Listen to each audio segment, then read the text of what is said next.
6 warships offered, but only 3 will sail under the Philippine flag. Why?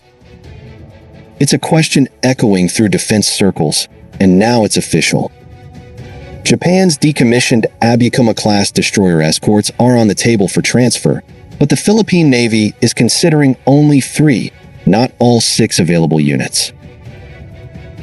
Some call it a missed opportunity. Others call it a smart, strategic decision.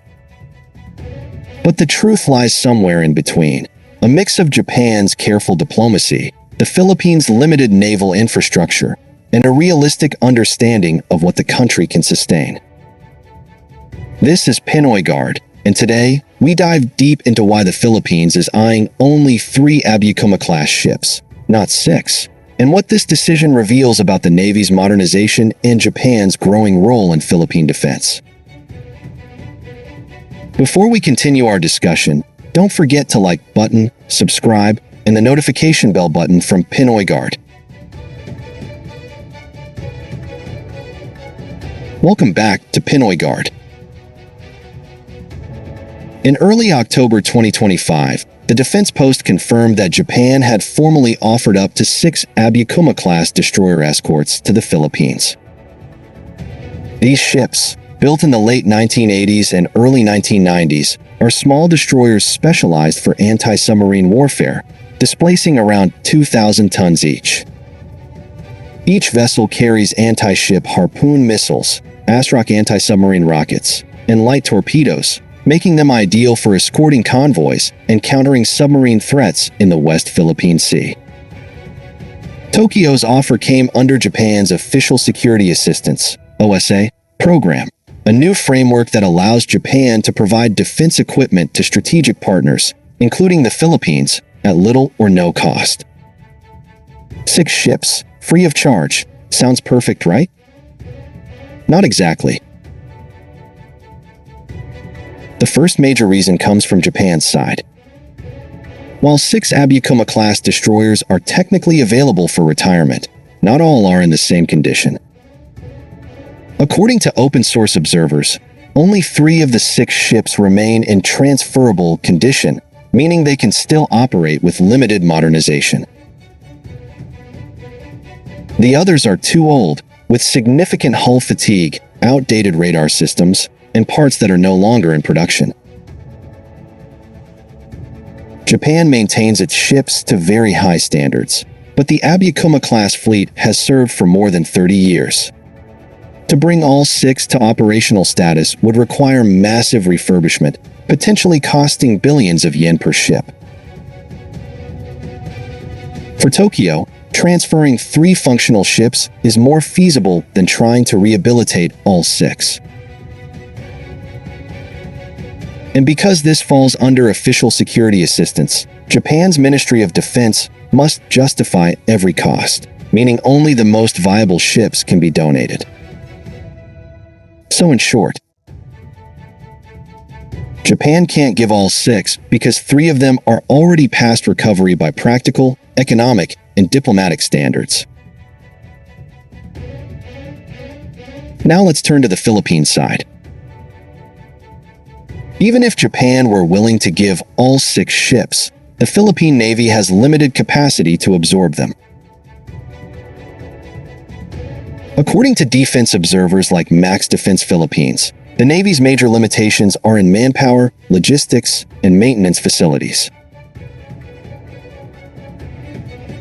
Each Abukuma-class ship requires a crew of 120 to 150 sailors, specialized training in Japanese systems, and dedicated spare parts.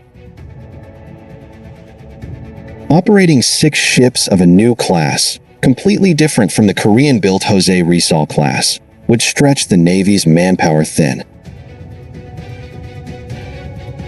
The Navy is already preparing to receive 4 new frigates from Hyundai Heavy Industries, with one being built in Subic and another in Korea, under a program set to finish by 2028. Adding 6 aging destroyer escorts on top of that would overwhelm the Navy's logistical support chain and reduce readiness rather than enhance it. So instead of quantity, the Navy is choosing quality integration, focusing on 3 ships that can actually be crewed, maintained, and deployed effectively. Let's be clear, these ships are not free to operate. Even if Japan transfers them at zero acquisition cost, the Philippines must still pay for transportation, refurbishment, and integration. Refitting each Abukuma-class ship with new navigation, communication, and combat systems could cost 1 to 2 billion pesos per unit, depending on the level of modernization. And that's not including the recurring cost of training, dry docking, and spare parts. It's a hidden cost that adds up quickly, something Max Defense and other analysts have warned about repeatedly. The Navy has learned from past experience. Taking more ships than it can afford to maintain often leads to half-operational fleets, sitting idle due to lack of parts or crew. This time, the goal is sustainability, not showmanship. Japan's offer of the Abukuma-class ships isn't just generosity, it's strategic diplomacy. Under Prime Minister Fumio Kishida's government, Japan is building defense ties with Southeast Asian partners, particularly the Philippines, as part of a regional balancing strategy against China. But Tokyo's policy remains cautious.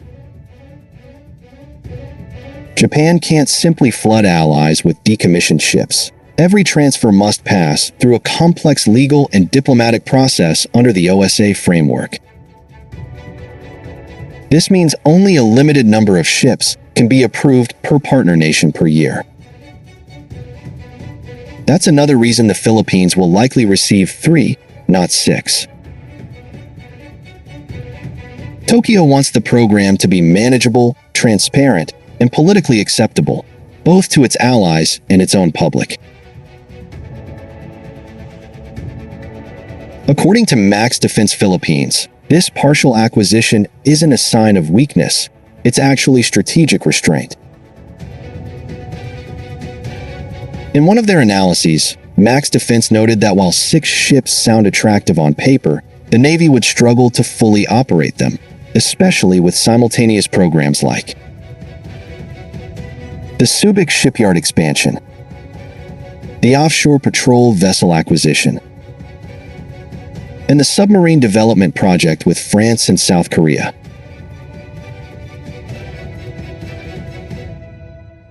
By focusing on 3 Abukuma-class ships, the Navy can use them as training and transition platforms, a stepping stone between legacy vessels and next-generation warships. Other defense observers echo the same sentiment. Taking 3 well-maintained ships and fully operationalizing them is better than accepting 6 and leaving half-docked indefinitely.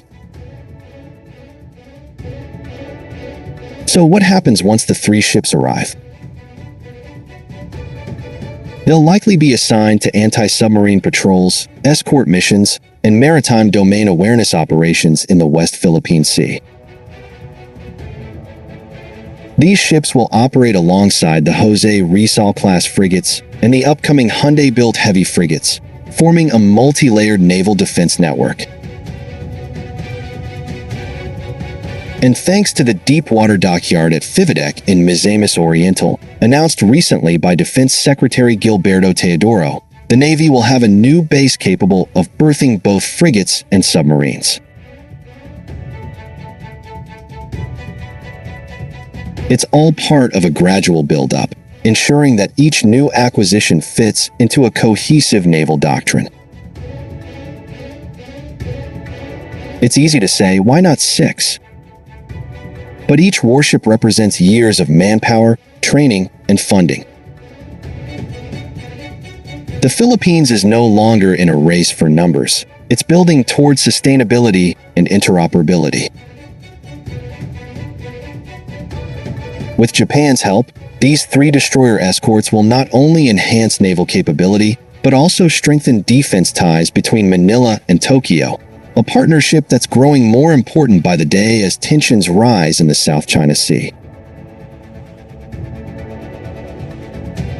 3 may not sound like much, but in the right hands, 3 can turn the tide. The choice to take only 3 Abukuma-class destroyers isn't weakness, it's wisdom. Japan can't give more, and the Philippines can't yet sustain more, but together, they've struck the perfect balance. It's a decision born from strategic maturity, not limitation. From alliance, not dependence. And from realism, not hesitation. Because in the modern battlefield of the sea, power isn't measured by how many ships you have, but by how ready they are to fight. This has been Pinoy Guard. If you found this analysis insightful, like, subscribe, and stay tuned, because the next chapter of the Navy's modernization could already be under construction, in Subic, flying the Philippine flag.